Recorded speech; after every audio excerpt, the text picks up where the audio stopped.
नमस्कार, एचएनएन देख रहे हैं आप और मैं हूं आपके साथ सीमा चौधरी। खबरों की ओर करते रुख। दिल्ली से इस वक्त की बड़ी जानकारी निकलकर सामने आ रही है, जहां अल फलाह के चेयरमैन को न्यायिक हिरासत पर लिया गया है। जावेद सिद्दीकी को न्यायिक हिरासत में भेजा गया है। जावेद सिद्दीकी ने 14 दिन की न्यायिक हिरासत पर लिया गया है। 15 दिसंबर तक सिद्दीकी को न्यायिक हिरासत पर लिया गया है। तो ये बड़ी जानकारी आपको दे दें, इस वक्त की ये बड़ी खबर।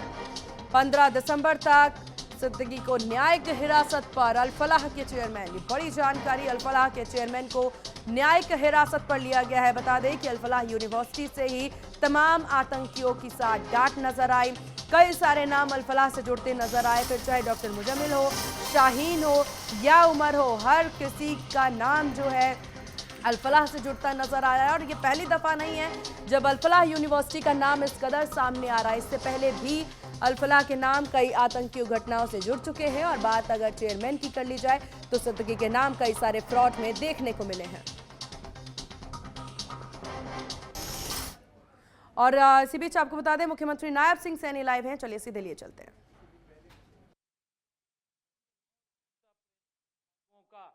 मैं पुनः एक बार फिर अभिनंदन करता हूं, आप सबका स्वागत करता हूं और इन्हीं शब्दों के साथ मैं अपनी वाणी को विराम देता हूं। और यहाँ पधारने पर आप सबका मैं बहुत बहुत आभार व्यक्त करता हूं। इन्हीं शब्दों के साथ जय हिंद, जय भारत, जय श्री कृष्ण। तो मुख्यमंत्री नायब सिंह सैनी को आपने सुना। हालांकि चलिए अब खबरों में आगे बढ़ते हैं। लखनऊ से इस वक्त की बड़ी जानकारी सामने आ रही है। डॉक्टर शाहीन के घर एनआईए की टीम पहुंची। जम्मू कश्मीर पुलिस के साथ एटीएस टीम भी पहुंची है। बड़ी जानकारी, टीम ने पिता और बड़े भाई से पूछताछ की है। जहां आपको बता दें, घर पे कई घंटे तक एनआईए की पूरी कार्रवाई चलती रही है। हर दस्तावेज, हर एक चीज को खंगाले गए हैं। पहले भी 11 नवंबर को यहां पर छापेमारी हुई थी। तो डॉक्टर शाहीन का नाम देखिए, इस आतंकी घटना को दिल्ली ब्लास्ट में सबसे ज्यादा सामने आए। माने जा रहे हैं कि डॉक्टर शाहीन से सभी तार जुड़ते नजर आ रहे हैं। फिर चाहे डॉक्टर मुजम्मिल की बात कर ली जाए, और तमाम नाम जो हैं इससे जुड़ते नजर आ रहे हैं, जिस वजह से डॉक्टर शाहीन के घर पर छापेमार कार्यवाही हुई है। आगे बढ़ते हैं, जहां केंद्रीय गृह मंत्रालय ने निर्देश जारी किया है कि सभी राज्यों और केंद्र शासित प्रदेशों को निर्देश जारी किए गए हैं। देश भर में राजभवन का नाम बदलकर लोक भवन और राजनिवास का नाम बदलकर लोक निवास करने का निर्देश जारी किया गया है। तो देखिए, इस बड़े बदलाव की बात सामने आ रही है देश भर से, जहां देश भर में जितने भी राजभवन का नाम है उसे बदल करके लोक भवन कर दिया जाएगा और राजनिवास को बदल करके लोक निवास कर दिया जाएगा। तो दिल्ली से यह आदेश जारी किया गया है। केंद्रीय गृह मंत्रालय ने ये निर्देश जारी किया गया है, नाम बदलने को लेकर के निर्देश जारी किया गया है, जिसके बाद अब देश भर में जितने भी राजभवन हैं उसे लोक भवन बना दिया जाएगा। नाम बदला जा रहा है। तो देश भर में देखिए, राजभवन हो या फिर राजनिवास हो, दोनों के ही नाम बदले जा रहे हैं। राजभवन को लोक भवन और राजनिवास को लोक निवास बनाने की बात जो है कही गई है। ये निर्देश जारी कर दिया गया है। जल्द से जल्द इस आदेश पर काम भी किया जाएगा और इसको तुरंत लागू कर देने की बात कह दी गई है। सभी राज्यों और केंद्र शासित प्रदेशों को यह आदेश जारी कर दिया गया है।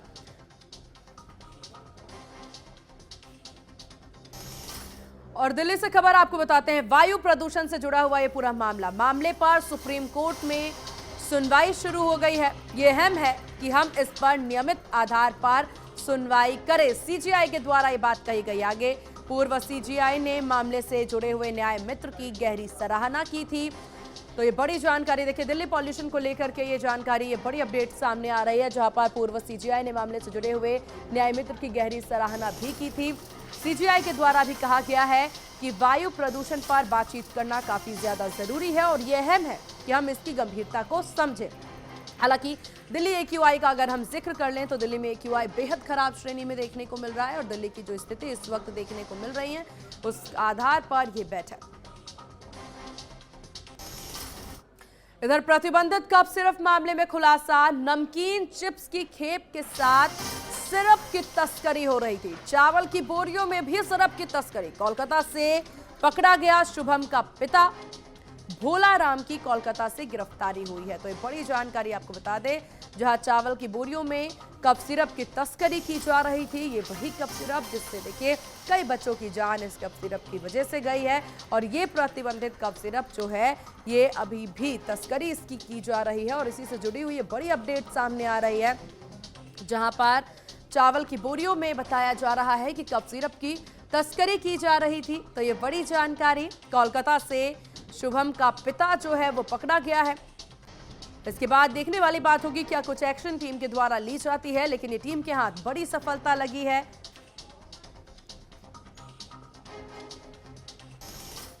और दिल्ली लाल किला ब्लास्ट मामले में एनआईए की बड़ी कार्रवाई देखने को मिल रही है, जहां एनआईए की कार्रवाई देश भर में हो रही है। 8 ठिकानों पर एक साथ छापेमारी की गई है। इनमें लखनऊ, जम्मू कश्मीर के कांजीगुड़, शौपिया, पुलवामा, सांबूरा शामिल है। ये कार्रवाई जैश ए मोहम्मद के अंतर्राज्यीय व्हाइट कॉलर मॉड्यूल की साजिश को बेनकाब करने के लिए की जा रही है। और इसी कड़ी में एनआईए की एक टीम ने लखनऊ के केसरबाग में आतंकी शाहीन के घर और मंडियाव में परवेज के ठिकानों पर छापेमार कार्रवाई की है। टीमों ने घरों की तलाशी ली, इलेक्ट्रॉनिक डिवाइस, दस्तावेज और संदिग्ध सामग्री को कब्जे में लिया। माना जा रहा है शाहीन और परवेज का नेटवर्क दिल्ली ब्लास्ट से जुड़ा हुआ है, बताया जा रहा है। और चलिए ग्राफिक्स के जरिए आपको पूरा मॉड्यूल समझाते हैं। देखिए, शाहीन के पिता और बड़े भाई से पूछताछ हुई है, जहां एनआईए ने जांच की है। और शाहीन, डॉक्टर शाहीन, आतंकी शाहीन भी आप कह लीजिए, इसके घर पर छापेमारी के लिए टीम पहुंची है और टीम के द्वारा लगातार छापेमारी की जा रही है। तो लखनऊ टू कश्मीर एनआईए की जांच जो है वो हो रही है। लखनऊ में डॉक्टर शाहीन के घर पर एनआईए की टीम पहुंची। जम्मू कश्मीर पुलिस और एटीएस टीम भी वहां पर मौजूद रही। व्हाइट कॉलर मॉड्यूल की साजिश से संबंधित ये रेड देखने को मिल रही है। तस्वीरें भी आपके टीवी स्क्रीन पर, जहां लगातार जांच तेज है। भाई के मकान से मोबाइल और दस्तावेज बरामद किए गए हैं। और इस विषय पर ज्यादा जानकारी के साथ लखनऊ से हमारे संवाददाता पुनीत मोहन हमारे साथ बने हुए हैं। पुनीत, छापेमारी लगातार एनआईए के द्वारा हो रही है, क्या कुछ बड़ी अपडेट और क्या कुछ चीजें यहां पर एनआईए के हाथ लगी है? देखिए, दिल्ली बम ब्लास्ट की पूरी जांच जम्मू कश्मीर पुलिस और एटीएस से अब एनआईए ने अपने हैंडओवर कर लिया। और एनआईए को जो भी एविडेंस एटीएस से और जम्मू कश्मीर पुलिस से मिले थे, अब उनको सेल्फ वेरीफाई कर रही है। आज देश में कई जगह एनआईए की छापेमारी चल रही है। लखनऊ में कैसरबाग इलाके का ये खंडारी बाजार इलाका है जहां मैं खड़ा हूँ, और ये मेरे पीछे जो आप ये तंग गली में मकान देख रहे हैं पिंक कलर का, जिसका ब्लैक गेट है, मैं अपने कैमरा पर्सन से कहूंगा कि दिखाने का प्रयास करिए। ठीक सामने वाला मकान डॉक्टर शाहीन का है। आज एनआईए की टीम यहाँ पर पहुंची।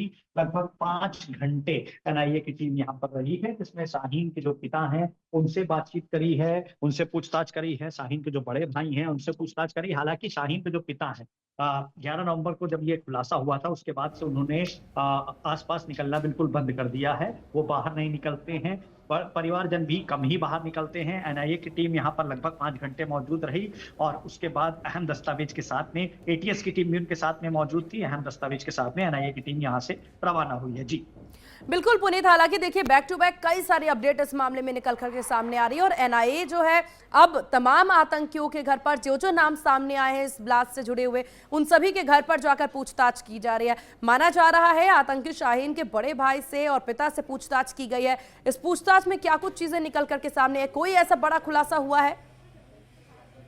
देखिए, सीधे तौर पे जिस तरीके से एटीएस से एविडेंस मिले थे एनआईए को कि लगभग 200 लोग ऐसे हैं जो मूल रूप से जम्मू कश्मीर के रहने वाले हैं और यूपी के मेडिकल कॉलेज में या तो वो इंटर्न है या पढ़ाई कर रहे हैं या डॉक्टर हैं। और ये पूरा एक नेक्सस जो था, डॉक्टर शाहीन के संपर्क में ये लोग थे। अब अगर इस पूरे नेक्सस का खात्मा करना है तो ऐसे 200 लोगों की पहचान करना जरूरी है। ऐसे में पूछताछ के आधार पर जो भी इनपुट मिल रहा है, लगातार वहां पर छापेमारी हो रही है। हालांकि एनआईए की जो टीम आई थी, जो अधिकारी आए थे, उन्होंने मीडिया से बात नहीं करी, ना किसी भी तरीके का कोई वर्जन दिया। लेकिन जिस तरीके से 5 घंटे वो मौजूद रहे, शाहीन के बचपन से लेकर के और आतंकी बनने तक की पूरी वार्ता उन्होंने परिवार वालों के साथ करी, ऐसा सूत्र बताते हैं। और जैसा कि मैंने आपको बताया कि मोहल्ले के लोग भी काफी स्तब्ध हैं, अचरज में हैं कि इस तरीके का एक बड़ा नेक्सस रचने वाली एक महिला यहाँ पर रहती थी। फिलहाल शाहीन परिवार से बिल्कुल अटैच नहीं थी। लगभग 1.5 से 2 साल पहले वो एक बार यहाँ पर आई थी और अपने पिता से मिल करके गई थी। शाहीन अपने भाई परवेज के संपर्क में रहती थी। परवेज का मकान लखनऊ के मड़ियाव क्षेत्र में है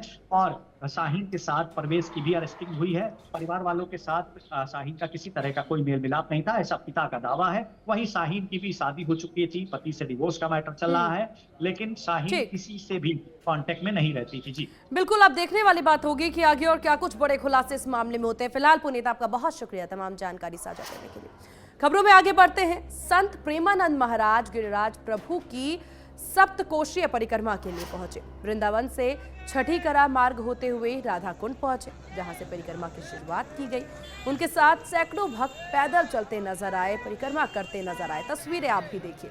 मार्ग में संत ने कुसुम सरोवर, हर गुरुकुल, मानसी गंगा, मुखारविंद, दान घाटी, गिरिराज शिला पर गंगा जल से अभिषेक कर पूजा अर्चना भी की। भक्तजन मंजीरा, ढोलक और मृदंग की धुन पर खूब कीर्तन करते और आगे बढ़ते नजर आए।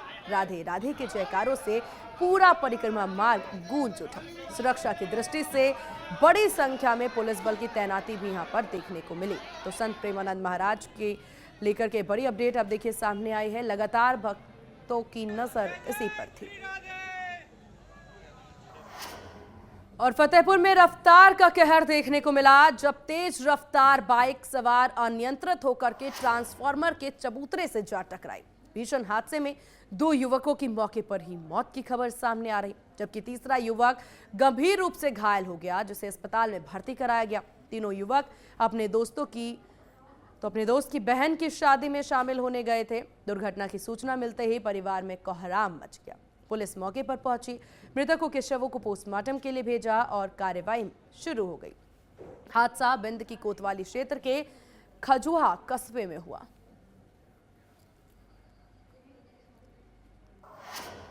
और चलिए यहां रुकते हैं एक बहुत छोटे से ब्रेक के लिए। ब्रेक के बाद खबरों का सिलसिला यूं ही रहेगा जारी।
ब्रेक के बाद एक बार फिर से स्वागत है आपका। और चलिए खबरों की ओर रुख करते हैं, जहां कन्नौज में विश्व एड्स दिवस पर जागरूकता रैली निकाली गई, जिसमें एनसीसी कैंडिडेट्स और छात्र छात्राएं स्वास्थ्य विभाग की टीम ने भाग लिया।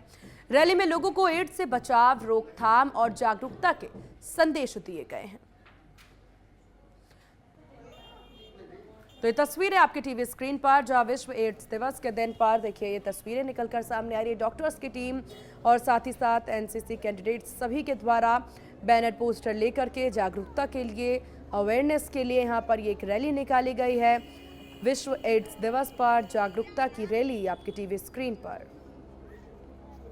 देखिए, महाविभीषिका पूरे वर्ल्ड में बंदरों जो है उनसे शुरू हुआ था अफ्रीका में, और बीमारी क्या है आपको पता ही हो गया होगा, HIV एड्स। बहुत भयानक बीमारी है। इलाज जो है अभी हम लोग तो चला रहे हैं, लेकिन इसका टीका अभी बना नहीं है। तो 1 दिसंबर को हर साल HIV एड्स का दिवस होता है और इस पे जैसे आप ये देखिए कुछ बातें इग्नोर हमें नहीं करना चाहिए, जैसे असुरक्षित यौन संबंध। ज़्यादातर ट्रक के ड्राइवर इत्यादि जो बाहर जाते हैं, बम्बई इत्यादि या कहीं भी जाएं, सूरत, संक्रमित सुई या सिरिंज का उपयोग, जैसे आप देख रहे हैं आजकल नशा चल रहा है, सूखा नशा, उस पे जो है इंजेक्शन जो है ये सब लोग ये सब लेते हैं, लगाते हैं नशे के, तो उससे भी जो है एक सुई से कई लोग। चलिए खबरों में आगे बढ़ते हैं। लखनऊ से खबर, जहां लखनऊ के गोसाईगंज क्षेत्र में दबंग भूमाफियों ने दिल्ली में तैनात फौजी की जमीन पर कब्जा कर लिया। HNN की टीम ने मामले की जांच की और पीड़ित से संपर्क कर पूरी घटना की सच्चाई सामने लाई गई।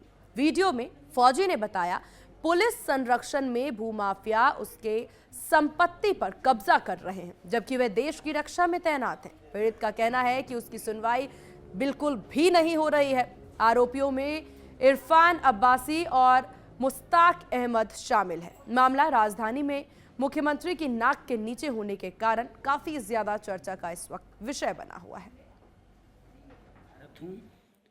31 जनवरी 2022 को मैंने लखनऊ में 1300 स्क्वायर फीट अखिलेश त्रिपाठी एवं श्रीवान श्रीवास्तव के माध्यम से हमने प्लाट खरीदा हुआ था, जिस जमीन की दाखिल खारिज भी हो चुकी है एवं खतौनी में मेरा नाम स्पष्ट रूप से देखा जा सकता है। लेकिन ज़मीन के ऊपर मैं ईंट बालू गिराने में जब घर बनाना शुरू किया तो वहाँ के मूल निवासी इरफान अब्बासी एवं मुश्ताक अहमद ने अवैध रूप से कब्जा कर रखा है। मैंने जिसकी सूचना वहाँ के नज़दीकी थाना गोसाईगंज में की थी, किंतु उस पर कोई शांतिपूर्ण परिणाम सुझाव नहीं निकला। स्पीड पोस्ट के माध्यम से भी हमने घटना का सारा वृत्तांत लिख करके सेंड करता रहा है, भेजता रहा हूँ, लेकिन इस पर कोई भी प्रक्रिया नहीं निकली। समय के साथ हमने जन सुनवाई ऐप पर भी इस प्रक्रिया का सारा वृत्तांत डाल चुका हूं एवं मुख्यमंत्री योगी आदित्यनाथ के ट्विटर पर भी ट्वीट कर रखा हूं। आगे पुलिस प्रशासन भी ढीली पड़ रही है, कुछ नहीं कर पा रही है। अतः मुख्यमंत्री योगी आदित्यनाथ से मेरा गुजारिश है कि हमारे ज़मीन पर से पिछले 3 सालों से जो अवैध कब्जा बना हुआ है, सिनमांजू से अवैध कब्जा से मुक्त कर। और वही बदायूं पुलिस का ऑपरेशन लंगड़ा अभियान लगातार जारी है। गौकशी की सूचना पर खंदक गांव के जंगल में पुलिस की टीम पहुंची और गौ तस्करों ने इस बीच फायरिंग कर दी। वहीं पुलिस की जवाबी कार्रवाई में दोनों गौ तस्कर घायल बताए जा रहे हैं। गोलीबारी में एक पुलिसकर्मी भी घायल हो गया। घायल तस्करों और सिपाही को अस्पताल में भर्ती कराया गया। मुठभेड़ में गिरफ्तार अभियुक्तों के पास से गौकशी के उपकरण, एक अवैध हथियार भी बरामद किया गया है। गिरफ्तार तस्कर कई मामलों में वांछित भी चल रहा था। पुलिस ने मुखबिर की सूचना पर कार्रवाई की। तहसीलदार पुलिस टीम के द्वारा चेकिंग की जा रही थी। चेकिंग के दौरान मुखबिर के द्वारा सूचना मिली कि 50-50 हज़ार के 2 इनामी जो गौकशी से संबंधित अपराधी हैं, इनके द्वारा पुनः इसी प्रकार की घटना को अंजाम दिया जा सकता है। सूचना पर तत्काल पुलिस टीम मौके पर पहुंची। पुलिस टीम को देखते ही अभियुक्तों ने पुलिस टीम पर जान से मारने की नीयत से फायरिंग की। पुलिस टीम द्वारा आत्मरक्षा जवाबी फायरिंग की गई, जिसमें अभियुक्त लोगों के गोली लगी। इस दौरान एक पुलिसकर्मी भी घायल हुआ है। अभियुक्त लोगों ने पूछताछ के दौरान अपना नाम खुर्शीद और साजिद बताया है। इनके पास से एक अवैध तमंचा, 315 बोर, कार्टेज और गौकशी से संबंधित उपकरण बरामद हुए हैं। और गाजियाबाद के हापुड़ रोड फ्लाईओवर पर एक दर्दनाक हादसा हुआ, जिसमें तेज रफ्तार कार रेलिंग टूटकर नीचे जा गिरी। हादसे में एक युवक की मौत हो गई। टक्कर की आवाज सुनकर के स्थानीय लोग मौके पर पहुंचे। पुलिस को सूचना दी गई। पुलिस ने कार को कब्जे में लेकर के शव पोस्टमार्टम के लिए भेजा और जांच शुरू कर दी गई।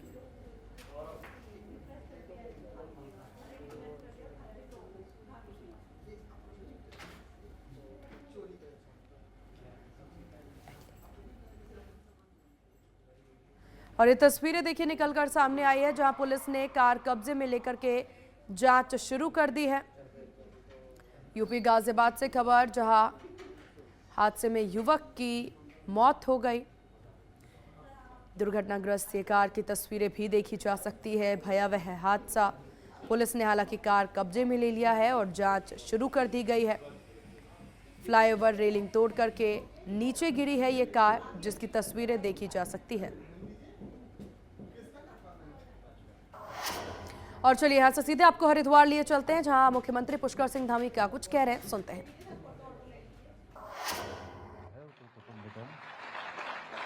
तो ऐसे अन्य भी बहुत सारे हैं भाइयों बहनों।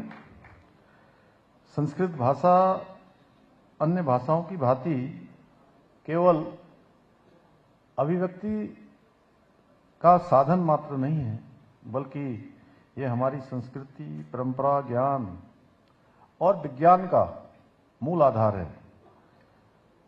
संस्कृत भाषा के आधार पर ही प्राचीन मानव सभ्यताओं का विकास संभव हो सका है। हम सभी को ज्ञात है कि विश्व की अधिकतर भाषाएं उनकी जड़ें किसी न किसी रूप में संस्कृत से जुड़ी हुई हैं। और सनातन संस्कृति के वैदिक काल इतिहास को अगर हम देखेंगे तो हमारे समस्त वेद, पुराण और उपनिषद, इसकी रचना संस्कृत में ही की गई है। संस्कृत भाषा अनादि और अनंत है और माना जाता है कि संस्कृत का आविष्कार देवताओं ने किया, इसलिए इसको देववाणी भी कहा जाता है। हमारे यहाँ संस्कृत के बारे में कहा गया है, अमृतम संस्कृतम मित्र सरसम सरलम वचः एकता मूलकम राष्ट्रीय ज्ञान विज्ञान पोषकम। अर्थात हमारी संस्कृत भाषा सरस भी है, सरल भी है और संस्कृत अपने विचारों, साहित्यों के माध्यम से ज्ञान विज्ञान और राष्ट्रीय एकता का पोषण करती है। संस्कृत की व्यापकता का प्रमाण इस बात से भी लगाया जा सकता है कि आयुर्वेद से लेकर योग तक, दर्शन से लेकर गणित तक, साहित्य से लेकर विज्ञान तक और खगोल शास्त्र से लेकर शल्य चिकित्सा तक, प्रत्येक क्षेत्र में जो प्राचीन ग्रंथ हैं वो सभी संस्कृत भाषा में रचे गए हैं। 19वीं शताब्दी में जब कुछ विदेशी विद्वानों ने भारतीय ज्ञान परंपरा के वो संपर्क में आए, तब वो देखकर ये आश्चर्यचकित हो गए कि यहाँ की प्राचीन ऋषि परंपरा, वेद, उपनिषद, दर्शन, गणित, खगोल, साहित्य, व्याकरण जैसे विषयों का कितना व्यापक और गहरा ज्ञान संस्कृत भाषा में सुरक्षित है। यूरोप के विद्वानों ने भी जब वेद, उपनिषद, पुराण और महाकाव्यों का मूल रूप में अध्ययन किया तो पूरी दुनिया में भारत की विचारधारा के प्रति उनके मन में भी एक सम्मान की भावना उत्पन्न हुई। तो अंतर्राष्ट्रीय संस्कृत समारोह को संबोधित कर रहे थे सीएम पुष्कर सिंह धामी, जहां उन्होंने कहा कि किस प्रकार से संस्कृति को आगे लेकर चलना है, संस्कृत को आगे लेकर के चलना है, तमाम बातें सीएम कहते नजर आए। फिलहाल इस खास पेशकश में बस इतना ही। बने रहिए HNN के साथ। नमस्कार।